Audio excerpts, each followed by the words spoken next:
Hello friends, welcome to Vishwavidya classes. आपके ढेर सारे प्यार के लिए बहुत बहुत धन्यवाद। बिहार पुलिस का परीक्षा समाप्त होने वाला है, आखिरी चरण में चल रहा है। इसके बाद फिर आपको बिहार एसएससी और बिहार दरोगा के प्रश्न देखने को मिल सकते हैं। आपसे रिक्वेस्ट है कि अगर आप इस एमसीक्यू में किसी प्रकार का इम्प्रूवमेंट चाहते हैं, किसी प्रकार का सुधार चाहते हैं, कुछ एडिशन चाहते हैं, तो आप कमेंट करके मुझे बताएं। तो बीएसएससी और बिहार दरोगा के सवालों में आपके सुझावों के हिसाब से इम्प्रूवमेंट किया जाएगा। चलिए आइए देखते हैं अगले सेट के प्रश्नों को।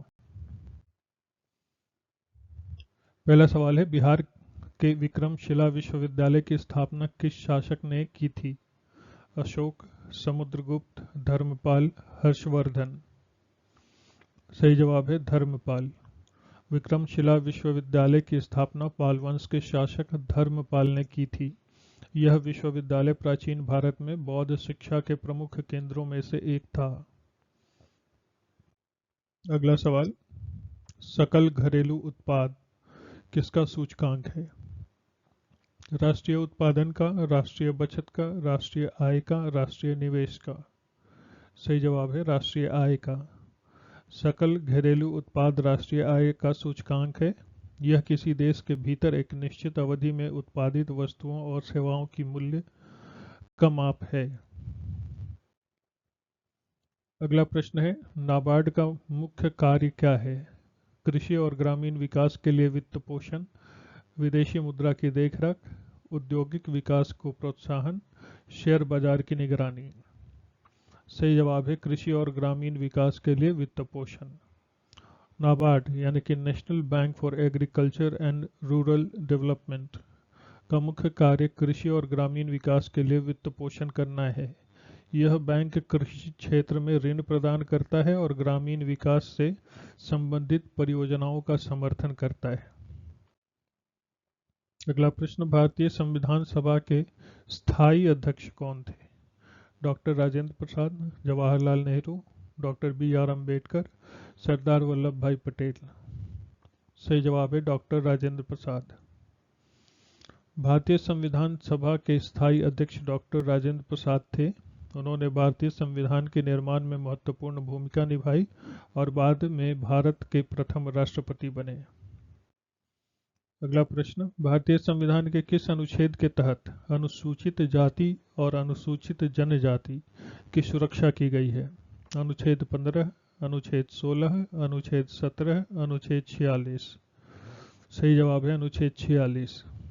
भारतीय संविधान के अनुच्छेद 46 के तहत अनुसूचित जाति और अनुसूचित जनजाति के सामाजिक और शैक्षणिक सुरक्षा की गई है। यह राज्य को इन वर्गों की विशेष सुरक्षा प्रदान करने के लिए निर्देशित करता है।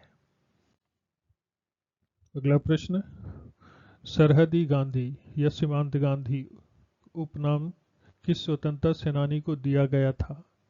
खान अब्दुल गफ्फार खान, भगत सिंह, मौलाना आजाद, बाल गंगाधर तिलक। सही जवाब है खान अब्दुल गफ्फार खान। सरहदी गांधी उपनाम खान अब्दुल गफ्फार खान को दिया गया था। वे उत्तर पश्चिम सीमांत प्रांत के स्वतंत्रता संग्राम सेनानी थे और उन्हें उनकी अहिंसावादी विचारधारा के कारण यह उपनाम मिला। जालियांवाला बाग हत्याकांड किस वायसराय के शासनकाल में हुआ था? Lord Curzon, Lord Hardinge, Lord Minto, Lord Chelmsford.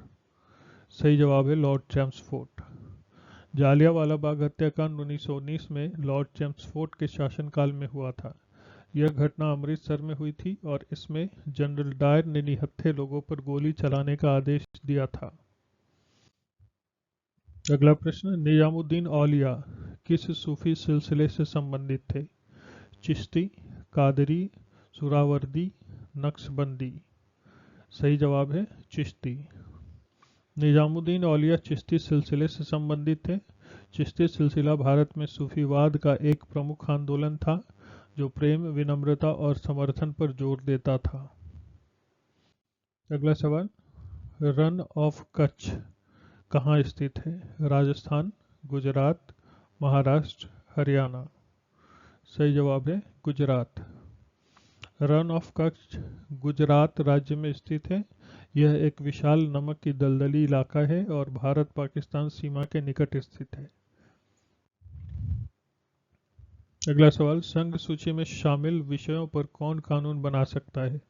केवल राज्य सरकार, केवल केंद्र सरकार, राज्य और केंद्र दोनों, स्थानीय निकाय। सही जवाब है केवल केंद्र सरकार। संघ सूची में शामिल विषयों पर केवल केंद्र सरकार कानून बना सकती है। संघ सूची में रक्षा, विदेश नीति, बैंकिंग आदि विषय शामिल होते हैं। अगला सवाल, राज्यपाल का कार्यकाल कितने वर्षों का होता है?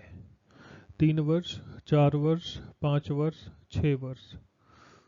सही जवाब है 5 वर्ष। राज्यपाल का कार्यकाल 5 वर्ष का होता है।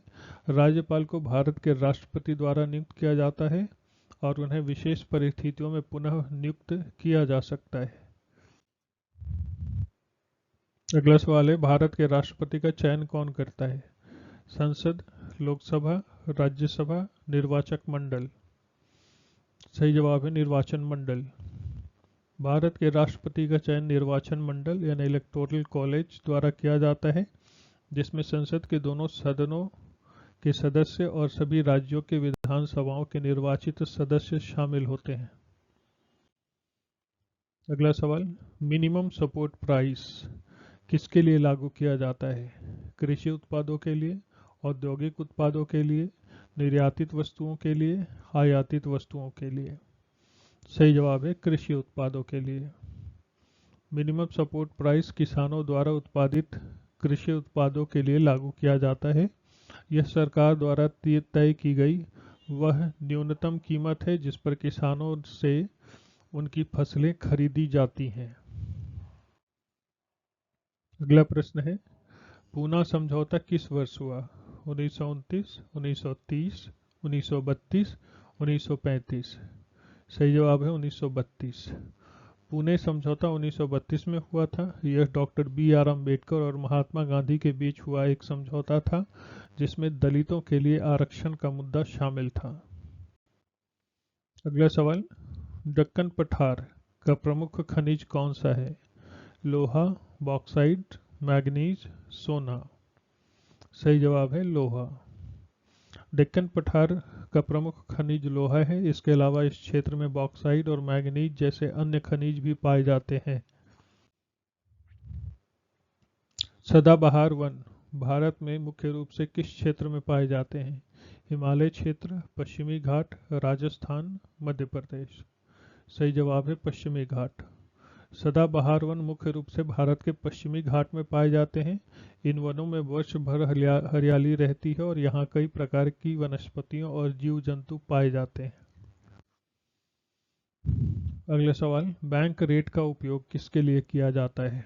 ऋण दरें निर्धारित करने के लिए, मुद्रा की आपूर्ति को नियंत्रित करने के लिए, विदेशी मुद्रा विनिमय दर तय करने के लिए, सरकारी कर संग्रह के लिए।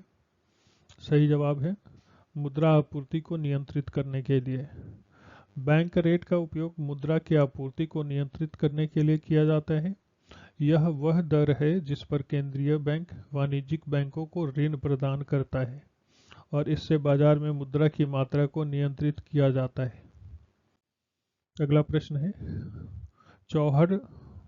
चौहड़मल का संबंध किस जनजाति से है?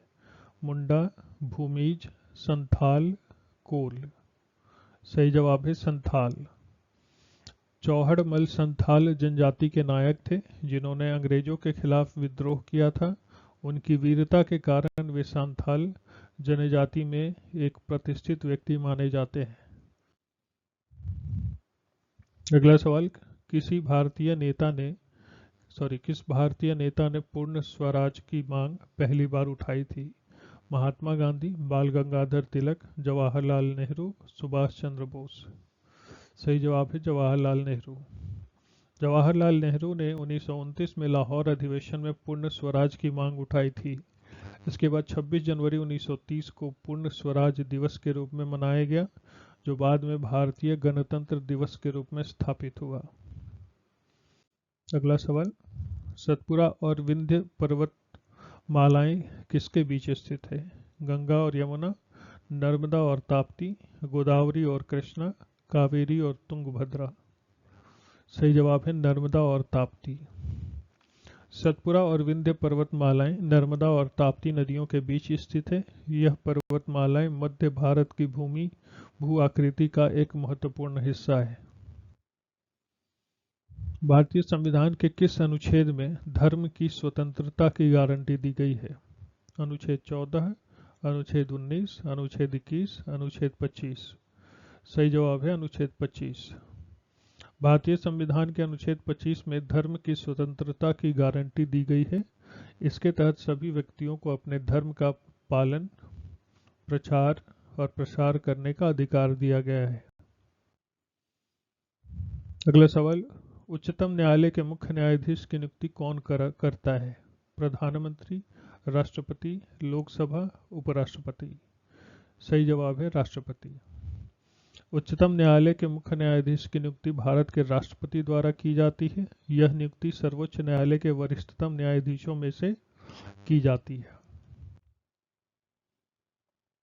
अगला सवाल, कंपनी के शेयर को बाजार में पहली बार जारी करने की प्रक्रिया क्या कहलाती है? Open offer, follow on public offer, आरंभिक सार्वजनिक निर्गम, डिबेंचर। सही जवाब है आरंभिक सार्वजनिक निर्गम यानी आईपीओ, इनिशियल पब्लिक ऑफरिंग। आरंभिक सार्वजनिक निर्गम वह प्रक्रिया है जिसके तहत कंपनी अपने शेयरों को बाजार में पहली बार जारी करती है। इस प्रक्रिया के माध्यम से कंपनी पूंजी जुटाती है। अगला सवाल, नालंदा विश्वविद्यालय की स्थापना किसने की थी? कुमारगुप्त प्रथम, समुद्रगुप्त, चंद्रगुप्त द्वितीय, हर्षवर्धन। सही जवाब है कुमारगुप्त प्रथम।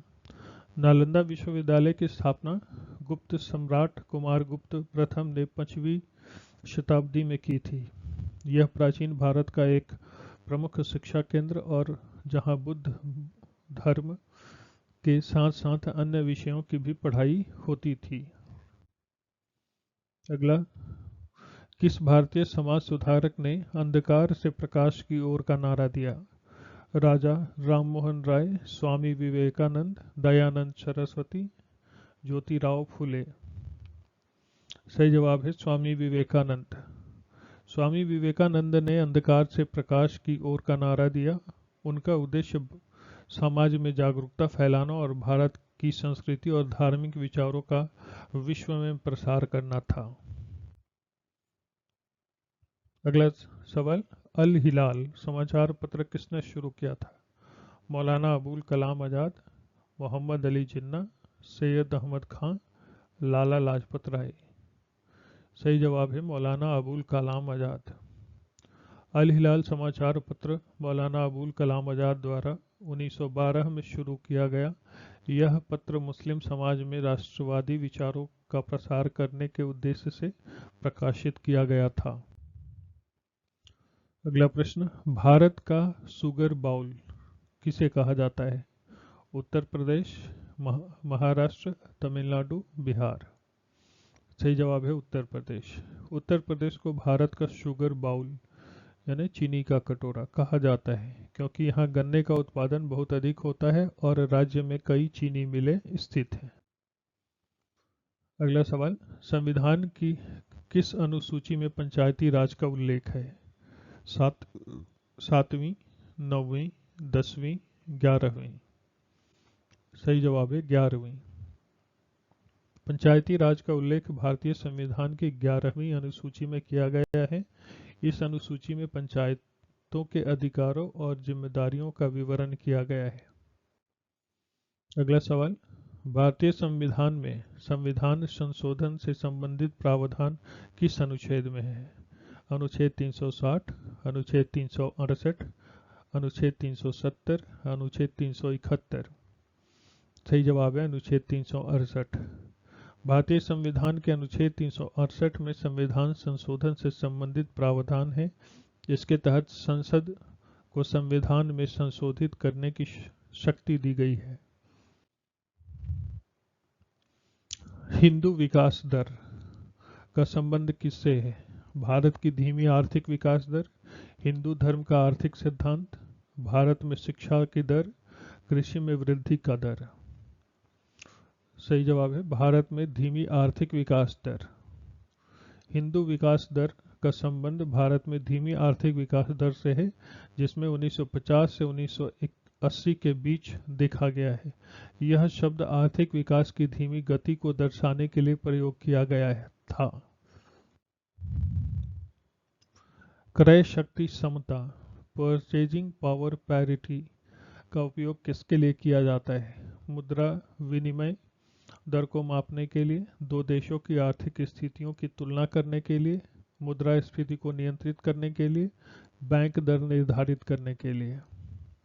सही जवाब है दो देशों की आर्थिक स्थितियों की तुलना करने के लिए। क्रय शक्ति समता यानी परचेजिंग पावर पैरिटी का उपयोग दो देशों की आर्थिक स्थितियों की तुलना करने के लिए किया जाता है। यह एक ऐसा तरीका है जिससे विभिन्न देशों की मुद्राओं की क्रय शक्ति की तुलना की जाती है। अगला सवाल, विश्व पर्यावरण दिवस 2024 का मुख्य विषय क्या था? जल संरक्षण, प्लास्टिक प्रदूषण का समाधान, वन संरक्षण, जलवायु परिवर्तन। सही जवाब है प्लास्टिक प्रदूषण का समाधान। विश्व पर्यावरण दिवस 2024 का मुख्य विषय प्लास्टिक प्रदूषण का समाधान था। इस थीम के अंतर्गत प्लास्टिक कचरे को कम करने और प्रभावों को रोकने के लिए वैश्विक प्रयासों पर ध्यान केंद्रित किया गया। अगला सवाल, दक्कन का पठार किस प्रकार की चट्टानों से बनी है? अवसादी चट्टानें, आग्नेय चट्टानें, कायांतरित चट्टानें, मिश्रित चट्टानें। सही जवाब है आग्नेय चट्टानें। दक्कन का पठार मुख्यतः आग्नेय चट्टानों से बना है। यह एक व्यापक और प्राचीन भू आकृति है जो भारत की दक्षिणी हिस्से में फैली हुई है। अगला सवाल, सिल्क रूट का संबंध किससे है? भारत और यूरोप के बीच व्यापार मार्ग, चीन और भारत के बीच व्यापार मार्ग, एशिया और यूरोप के बीच व्यापार मार्ग, भारत और अफ्रीका के बीच व्यापार मार्ग। सही जवाब है एशिया और यूरोप के बीच व्यापार मार्ग। सिल्क रूट एशिया और यूरोप के बीच एक प्रमुख व्यापार मार्ग था। इस मार्ग के माध्यम से प्राचीन काल में सिल्क, मसाले और अन्य व्यापारिक वस्तुएं चीन से यूरोप तक पहुंचाई जाती थी। अगला सवाल, भारतीय संघ की कार्यपालिका शक्ति किसमें निहित है? प्रधानमंत्री, राष्ट्रपति, लोकसभा, राज्यपाल। सही जवाब है राष्ट्रपति। भारतीय संघ की कार्यपालिका शक्ति भारतीय संविधान के अनुसार राष्ट्रपति में निहित है। राष्ट्रपति भारत का सर्वोच्च कार्यकारी अधिकारी है और संविधान के अनुसार विभिन्न कार्यों का पालन करता है। अगला सवाल, संविधान के किस अनुच्छेद में राज्य नीति निर्देशक तत्वों का उल्लेख है? अनुच्छेद 36 से 51, अनुच्छेद 14 से 18, अनुच्छेद 19 से 22, अनुच्छेद 25 से 28। सही जवाब है अनुच्छेद 36 से 51। राज्य नीति के निर्देशक तत्वों का उल्लेख भारतीय संविधान के अनुच्छेद 36 से 51 के अंतर्गत किया गया है। यह तत्व राज्य को सामाजिक और आर्थिक न्याय सुनिश्चित करने के लिए मार्गदर्शन करते हैं। अगला सवाल, गेल का संबंध किस उद्योग से है? दूरसंचार, इस्पात, ऊर्जा, उर्वरक। सही जवाब है ऊर्जा। गेल यानी gas authority of India limited एक प्रमुख सार्वजनिक क्षेत्र की कंपनी है जो प्राकृतिक गैस और अन्य ऊर्जा संसाधनों के परिवहन और वितरण में शामिल है। अगला सवाल, कर्पूरी ठाकुर किस राजनीतिक दल से जुड़े थे? भारतीय राष्ट्रीय कांग्रेस, भारतीय जनता पार्टी, जनता दल, समाजवादी पार्टी। सही जवाब है जनता दल। कर्पूरी ठाकुर जनता दल के एक प्रमुख नेता थे। वे बिहार के मुख्यमंत्री भी रहे और अपने समय के सामाजिक न्याय के प्रबल समर्थक थे। अगला सवाल, COP28 शिखर सम्मेलन का आयोजन किस देश में होगा? America, UAE, Brazil, Bharat. सही जवाब है UAE। COP28 शिखर सम्मेलन का आयोजन 2024 में संयुक्त अरब अमीरात यानी UAE में होगा। यह सम्मेलन जलवायु परिवर्तन के मुद्दों पर वैश्विक चर्चा का एक प्रमुख मंच है। अगला सवाल, अशोक मेहता समिति का गठन किस उद्देश्य से किया गया था? पंचायती राज संस्थाओं की समीक्षा, कर सुधार, औद्योगिक विकास, जनगणना। सही जवाब है पंचायती राज संस्थाओं की समीक्षा। अशोक मेहता समिति का गठन 1977 में पंचायती राज संस्थाओं की समीक्षा और सुधार के उद्देश्य से किया गया था। इस समिति ने द्विस्तरीय पंचायती राज व्यवस्था की सिफारिश की थी। अगला सवाल, किसने अलाउद्दीन खिलजी को दक्षिण भारत की विजय की योजना बनाने के लिए प्रेरित किया था? मलिक कफूर, अल्तमश, बलबन, गयासुद्दीन तुगलक। सही जवाब है मलिक कफूर। मलिक कफूर, जो अलाउद्दीन खिलजी का सेनापति था, ने दक्षिण भारत की विजय की योजना बनाई और इसे सफलतापूर्वक अंजाम दिया। उसके नेतृत्व में खिलजी साम्राज्य ने दक्षिण की कई महत्वपूर्ण राज्यों को अपने अधीन किया। अगला प्रश्न, निम्नलिखित में से कौन सा गुप्तकालीन शासक शकुंतला नामक प्रसिद्ध नाटक के रचयिता कालिदास का समकालीन था? समुद्रगुप्त, चंद्रगुप्त द्वितीय, स्कंदगुप्त, कुमारगुप्त प्रथम। सही जवाब है चंद्रगुप्त द्वितीय। कालिदास, जिन्हें भारतीय साहित्य का महान कवि और नाटककार माना जाता है, चंद्रगुप्त द्वितीय के शासनकाल में थे।